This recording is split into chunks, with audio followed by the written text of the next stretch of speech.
네, 관세 협상이 마무리되면서 한미 정상회담이 급물살을 타고 있습니다. 안보 분야 협상이 이번에 빠진 만큼 정상 간의 회담에서 논의될 것이라는 전망도 나오는데요. 네, 자세한 내용 차두현 아산정책연구원 부원장과 함께 다뤄보겠습니다. 어서 오세요. 안녕하십니까? 네, 안녕하십니까. 네.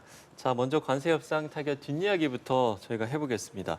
협상단이 트럼프 대통령이 대통령이나 총리가 아니면 직접 협상을 하지 않는데 우리나라는 강력급과 협상을 했다면서 그만큼 우리나라를 존중하고 중요시한다는 것의 방증이다 이런 취지로 말을 했거든요. 네네. 이 부분 어떻게 좀 들으셨어요? 네, 뭐 사실인 것 같아요. 아, 왜냐하면은 네네. 그동안 이 트럼프 대통령이 주요 동맹국들과 관세 협상을 벌일 때는 네. 강하게 압박도 했지만 또 막판에 여지를 준다든가 아니면은 이 동맹으로서의 그 어떤 격을 대우한다든가 이런 측면이 분명히 있었거든요. 네.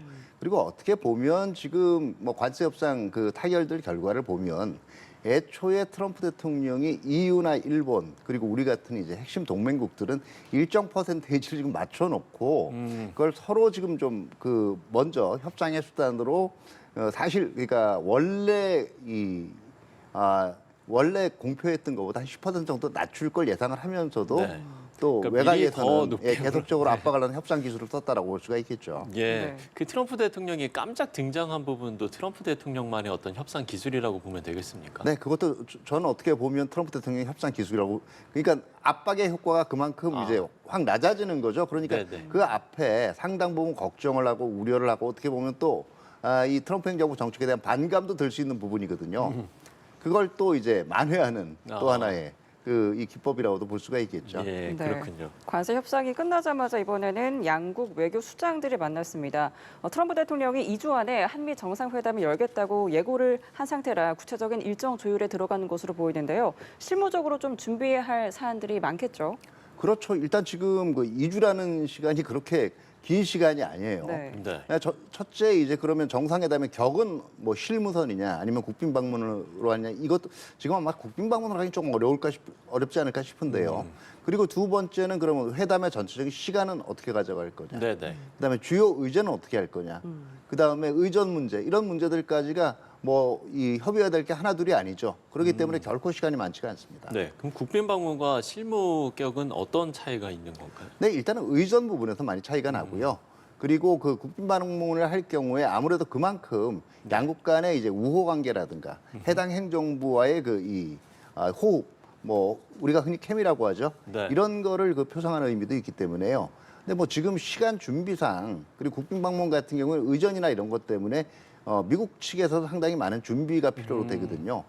그렇기 때문에 이건 아직은 좀 뭐라고 예단하기 좀 힘듭니다. 그렇겠죠. 예. 네네. 만약에 이제 한미 정상회담이 열리면 이번 이제 관세 협상이 물론 타결이 됐습니다만 이게 이제 큰 틀에서 이루어진 거기 때문에 네네. 세부적인 것들을 그 정상회담에서 좀 논의가 될까요? 이 부분은 어떻게 보세요? 제가 볼 때는 이 관세 협상에서 나온 세부적인 부분들은 이제는 이제 이 실무 장관급이나 차원에서? 네. 실무급의 협상으로 넘어갈 것 같고요. 다만 이제 이 관세 협상이 끝난 다음에 네네. 우리하고 미국 측에서 이 발표하는 내용들의 중점이라든가 이게 좀 미묘하게 차이가 났어요. 가령 네. 예를 들면 지금 이제 대미 투자 펀드가 이제 조성이 될 경우에 그게 이 90% 정도 수익을 이익을 네, 미국에 미국에 갖고 돌아간다고 가네. 하면서 우리가 지금 해석을 하는 건 결국은 그게 재투자되지 않겠느냐. 이런 해석이었거든요. 네네. 반면에 지금 백악관 측에서는 이 90%의 상당 부분이 미국의 현 부채를 이제 갚거나 이제 다른 목적으로 쓰일 거라고 얘기를 했기 때문에 그러니까 아주 큰 이 약간의 해석상의 미묘한 차이가 있다 줄기에 대한 논의가 이루어질 수 있을 거고요. 네네. 그 다음에 지금 뭐 많이 나온 대로 관세뿐만이 아니기 때문에 양국에 걸린 협상이 현안들이 관세뿐만이 아니기 때문에 이제 안보 협력이라든가 이런 네네. 부분에 대해서도 얘기가 될 걸로 생각이 돼요. 그리고 실질적으로 외교장관 회담에서 관세 협상 이외에 안보 분야 현안들이 많이 나왔거든요. 근데 양측이 설명하는 중점이 조금씩은 차이가 났어요. 그러니까 우리 측 보도는 주로 이제 한미 동맹의 기본 정신들, 그 다음에 이제 한반도 비핵화, 그리고 이제 지금 에이펙 정상회의에서 이제 트럼프 대통령 참석, 요걸 주요 내용으로 얘기를 했다면 네. 미국 같은 경우에 얘기한 거는 이제 이 양국의 연합작전 태세, 그 다음에 미국의 이제 확장 억제의 지속적인 보장, 그리고 이 강조를 한 게 북한의 완전한 비핵화와 함께 대만 해협의 그 안정과 평화를 위한 협력이란 걸 또 강조를 했단 말이에요. 네. 그렇기 때문에 어떻게 보면 이게 이제 그 한반도에서의 그 어떤 위협의 관리나 아니면 전쟁 억제 방어에 중점을 두느냐 아니면 대만 해협 문제 같은 지역 안정에 여기에 대해서도 이제 상당 부분 그 이 어떻게 보면 협의가 이루어지지 않을까 생각이 됩니다. 네, 그리고 앞서 언급해 주신 것처럼 이번 회담에서 방위비 분담금, 또 국방비 증액, 또 주한미군 재조정 관련 의제가 다뤄질 가능성도 있어 보입니다. 트럼프 대통령이 정상회담에서 좀 구체적인 청구서를 내밀 가능성은 어떻게 보세요? 그 트럼프 대통령 스타일을 보면 이게 회담에서 구체적으로 청구가 나오기보다는 일단은 언론을 통해 가지고 일정한 요구가 나오죠. 예. 그리고 아마 뭐 구체적인 액수나 이게 나오기보다는 아마 그 관세 부분에 있어서 해석도 미국 측 해석을 다시 한번 강조하는 그 이 자리가 될 수도 있고요. 그다음에 방위 분담 문제에서 방위 분담보다는 전반적인 부담 분담. 다시 말해서 전 세계적인 미국의 세계 전략이나 아니면은 이 지역 안정 정책에 대한 지지라든가 동참 이것들을 강조를 하면서 그 또 한 다른 범위로 방위 분담 문제가 지금 얘기가 거론되지 않을까 생각을 합니다. 그리고 역시 이제 GDP 대비 국방비 이제 투자 비율이라든가 이런 네네네. 문제도 강조가 되겠죠. 근데 뭐 어떤 세부적인 분야보다는 지금 제가 얘기했듯이 중요한 원칙이라든가 이런 미국의 이런 그 이 원칙이나 정책을 이해해주고 동참을 요구하는 또는 동참을 권유하는 이런 자리가 되지 않을까 생각을 해요. 예. 그러면 이제 한미 관세 협상에서 미국산 무기 구매 내용이 빠졌기 때문에 이에 대한 논의도 이뤄질 수 이거는 이제 지금 있겠습니까? 오히려 이번에 관세 협상의 특징 중에 하나가 또 미국 측도 굳이 이 안보 문제를 연계하지는 않았어요. 예. 이번 관세 협상에서. 그러면서 이제 무기 구매 문제는 그럼 자연스럽게 이제는 방위 협력, 그 안보 협력 문제를 다룰 때 이제 얘기가 나오게 되겠죠. 네네. 네. 주한미군의 역할 조정도 거론될 수 있을까 가능성이 이제 제기되고 있는데 정부 고위 관계자가 주한미군의 역할과 성격은 여러 가지 요인 때문에 변화가 있을 수 있다고 생각한다라고 밝혔습니다. 이건 좀 어떻게 해석을 해야 변화라는 건 되겠습니까? 결과적으로 주한미군의 역할이라는 게 한반도를 넘어서 다른 곳에서도 어떤 이 임무를 수행할 수 있다라는 흔히 그동안 얘기하던 전략적 유연성의 문제예요. 예. 이걸 보다 폭넓게 인정을 해주도록 아마 미국 측에서는 이제 강조를 하지 않을까 생각을 합니다. 그렇군요. 그 조현 외교부 장관과 마코 루비오 국무장관이 뭐 앞서서도 이야기를 했습니다만 북한의 완전한 비핵화 목표를 재확인하고 대북 공조를 약속했다 이렇게 이야기를 했는데 네네.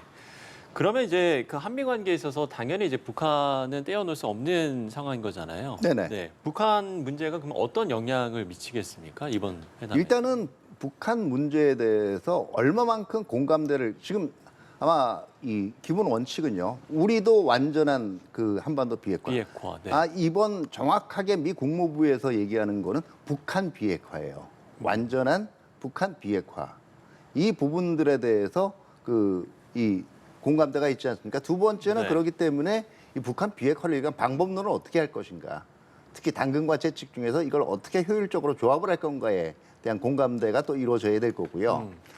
그러다 보면 결국은 우리 정부 같은 경우에는 지금 이 북미 대화에 대해서는 그 가능성에 대한 적극적으로 지지하고 찬성한다는 거 아닙니까? 네네. 그럼 결과적으로 이 북미 대화가 이루어지되 우리의 그 안보적인 이익이라든가 안보적인 관심사가 침해받지 않는, 다시 말해서 북한의 도발 관리라든가 이런 부분에 대해서도 한미가 상당 부분 같은 접근을 할 수가 있겠죠. 그러니까 이제 이번 협상을 마무리한 트럼프 대통령이 이제 좀 외교 성과 쪽으로 무게를 옮겨서 북미 대화를 속도감 있게 추진할 가능성도 이제 거론되는데 이 흐름은 좀 어떻게 보고 계세요? 글쎄요, 제가 볼 때는 분명히 북미 대화, 미국 대화 시작할 겁니다. 근데 우리가 흔히 얘기하는 2018년식의 싱가포르 정상회담과 같은 회담이 금년 내에 성사될 가능성은 제가 볼 때는 상대적으로 낮아요. 네. 여러 가지 이유가 있는데요. 첫 번째는 지금 분명히 트럼프 대통령한테 외교 성과가 필요하죠. 근데 외교 성과가 필요한데 그 외교 성과에 있어서 가장 지금 관건이 되고 있는 부분들이 어떻게 하면 러시아 우크라이나 전쟁을 빨리 지금 종결을 할 건가가 있고요. 네네. 두 번째는 지금 중동 지역에서 지금 여전히 불씨들이 남아 있거든요. 어떻게 중동 지역 정세를 안정화하느냐 이 문제들이 해결되고 나면 북미 대화에도 분명히 신경을 쓰게 되겠죠. 두 번째는 지금 이 북한의 이 최근에 나온 특히 김여정 성명 같은 걸 보면, 담화 같은 걸 보면 결국은 과거에 비해서 훨씬 높은 몸값을 가지고 북한을 대해야 될 거라고 네. 지금 메시지를 보내고 있단 말이에요. 그런데 지금 이번 관세 협상에도 나오지만 트럼프 행정부의 대외 정책 이 스타일, 특히 트럼프 대통령의 협상 스타일 자체가 상대방을 우위에 놓고 상대방의 요구를 들어주면서 협상하는 스타일이 아니에요. 네. 그러니까 오히려 본인이 레버리지를 쥐고 협상을 이끌어가는 타입이기 때문에 북한 같은 경우에는 이제는 뭐 비핵화 얘기하려면 대화 안 하겠다는 거 예, 아니겠어요? 그렇죠. 네. 예. 그러니까 그 부분들을 받아들이면서까지 지금 조기의 협상을 이렇게 끌고 가야 될 이유가 미국한테는 동인이 약한 거죠. 네. 그렇기 때문에 북한이 이제 어느 정도 사실 북한도 관심이 없다 그러면서도 관심이 김여정 있는 것 담화를 같아요. 통해서 내심은 이제 좀 우리한테도 관심을 좀 가져달라는 지금 사인들을 보냈거든요. 네네. 오히려 제가 볼 때 조금 더 미국 쪽에서는 기다려보지 않을까 생각이 됩니다. 아, 미국 쪽에서는 기다리고 그럼 결국에는 이제 북한의 입장과 미국의 입장의 어떤 중간 지점을 찾아야 될 거잖아요. 그렇죠. 네, 그 부분은 그러면 결국에는 북한의 행동에 달려 있다라고 보시는 겁니까? 그렇죠. 원론적으로는 지금 그동안 트럼프 행정부 이후에 나온 대화의 길은 항상 열려 있다라고 얘기했는데 네. 자, 김여정 담화 나온 다음에 그러니까 비핵화 가지고 얘기 안 하겠다라고 얘기했단 말이에요. 예, 맞습니다. 그런데 그 다음에 한미 외교장관 회담에서 북한 완전한 비핵화에 대해서 공감대가 있다 그랬잖아요. 그러니까 우리는 지금은 당장은 요구 들어줄 생각이 없다라는 거기 때문에 네. 북한의 입장에서 원론적으로 장기적인 차원에서의 비핵화 문제라도 거론하지 않고는 지금 당장 대화가 이루어지기는 힘들 거예요, 협상이. 그럼 미국이 이제 만약에 지금의 스탠스를 계속 유지를 하게 된다면 북한에서는 또 다른 대응책이 나올 수도 있습니까? 뭐 예를 들면 뭐 무력 도발이라든지 뭐 여러 가지 좀 그런 변수들도 좀 있을 것 같긴 한데요. 그러니까 그 가능성도 있겠죠. 문제는 이제 북한도 이 북러 밀착을 통해서 1년 정도 이상의 시간을 벌었단 말이에요. 자원과 그다음에 이제 에너지를 가져올 수 있는 시간을 얻었는데 이게 무한정 계속되지는 않을 거예요. 북러 대화도 분명한 양면성이 있습니다. 그렇기 때문에 사실 그것 때문에라도 미국 협상을 빨리 진행을 하려고 하는 거거든요. 네. 그러니까 미국 입장에서는 지금 양쪽이 서로 지금 생각이 다른 것 같아요. 서로 시간은 내 편이다라고 생각을 하는 것 같은데 네. 이게 일정 부분 이제 제가 볼 때는 올 하반기가 지나면 어느 정도 조정이 이루어지지 않을까 생각을 합니다. 네. 저 이제 관세 협상 후에도 남은 과제도 있고 정상회담도 이제 앞두고 있을 텐데 앞서서 이제 이번 정상회담이 좀 미국의 동참을 권유하는 이런 과정이 될 수 있다라고 이제 말씀해 주셨는데 그렇다면 좀 우리 한국 입장에서 전략적으로 좀 준비해야 되는 포인트는 뭐라고 보십니까? 네, 일단 그동안의 이 협상들 과정, 관세에만 국한된 것은 아니에요. 우리가 이제 지금 주로 취해야 될 스탠스라고 얘기하면 기본적인 면에서는 공감한다예요. 예. 그리고 지금까지 외치는 가치들이라는 것 자체가 그럼 우리가 하기 싫은 걸 하라 그런 건 아니거든요. 어차피 지금 우리도 우리 국력에 걸맞는 그다음에 국제적 위상에 걸맞는 역할의 확대라는 거는 이미 생각을 해오던 거고요. 그다음에 한미 동맹 차원에서도 어떻게 보면 미국이 계속 한반도를 트럼프 대통령 매번 얘기하는 게 한국을 지켜준다 아니겠어요? 거기에 대해서 어느 정도 그런 인식을 바꿀 수가 있으려면 우리가 국제적 문제에 대한 기여도 하지만 지역 안정에 대한 그만큼의 다른 국제적 기여와 함께 지역 안정에 대한 우리의 참여 준비도 돼 있다라는 면을 보여줄 필요가 있고요. 그렇게 되면 자연스럽게 제가 보기에는 뭐 의견 자체가 공감대가 넓어진다라고 봐요. 예. 끝으로 한 가지 질문을 더 드려보면 한미 연합훈련에서도 좀 질문을 드려보고 싶은데 네네. 이 부분이 지금 조정될 가능성이 있습니까? 글쎄요, 지금 뭐 얘기들이 나오는 거는 지금 연습 자체를 중단하기보다 보다 규모 좀 단계적으로 연습의 단계를 나눠서 규모를 조정하는 방법도 나오곤 있는데요. 이게 제가 보기에는 그렇게 좋은 사인을 준다라고 생각하지는 않아요. 왜냐하면 어떻게 보면 이게 미국의 대북 협상의 또 레버리지기도 해요. 그런데 북한이 아무런 변화도 없는 상황에서 미리 먼저 이거 해주고 한번 시작하자라는 안을 볼 때는 이게 트럼프 행정부의 협상 스타일에서는 그렇게 썩 마음에 드는 방법은 아닐 거예요. 예. 네, 알겠습니다. 또 관세 협상 후에 남은 과제와 또 정상회담 의제에 대해서 전망을 해봤습니다. 차도현 아상정책연구원 부원장과 함께 이야기 나눠봤습니다. 오늘 말씀 고맙습니다. 네, 감사합니다.